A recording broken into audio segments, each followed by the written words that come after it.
Adults should hold themselves accountable for failure. And so tonight, I'm beginning this newscast by joining Mr. Clark in apologizing to the American people for our failure. The failure of this program during the time I've been in charge of it to successfully inform and educate the American electorate. Let me be clear that I don't apologize on behalf of all broadcast journalists, nor do all broadcast journalists owe an apology. I speak for myself. I was an accomplice to a slow and repeated and unacknowledged and unamended train wreck of failures that have brought us to now.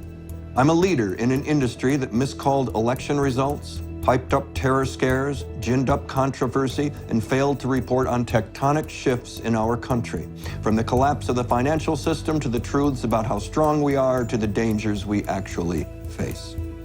I'm a leader in an industry that misdirected your attention with the dexterity of Harry Houdini, while sending hundreds of thousands of our bravest young men and women off to war without due diligence. The reason we failed isn't a mystery. We took a dive for the ratings. In the infancy of mass communication, the Columbus and Magellan of broadcast journalism, William Paley and David Sarnoff, went down to Washington to cut a deal with Congress.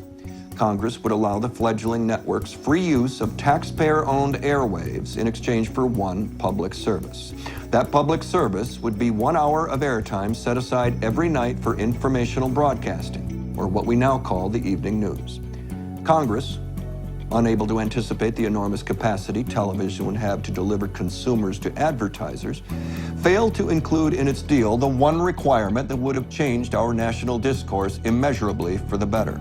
Congress forgot to add that under no circumstances could there be paid advertising during informational broadcasting. They forgot to say the taxpayers will give you the airwaves for free, and for 23 hours a day you should make a profit, but for 1 hour a night you work for us. And now those network newscasts, anchored through history by honest-to-God newsmen with names like Murrow and Reasoner and Huntley and Brinkley and Buckley and Cronkite and Rather and Russer, now they have to compete with the likes of me, a cable anchor who's in the exact same business as the producers of Jersey Shore.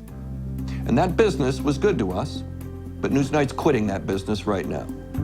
It might come as a surprise to you that some of history's greatest American journalists are working right now. Exceptional minds with years of experience and an unshakable devotion to reporting the news. But these voices are a small minority now, and they don't stand a chance against the circus when the circus comes to town. They're overmatched. I'm quitting the circus, switching teams. I'm going with the guys who are getting creamed. I'm moved. They still think they can win, and I hope they can teach me a thing or two. From this moment on, we'll be deciding what goes on our air and how it's presented to you based on the simple truth that nothing is more important to a democracy than a well-informed electorate.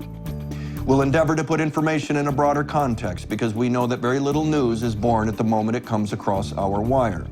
We'll be the champion of facts and the mortal enemy of innuendo, speculation, hyperbole, and nonsense.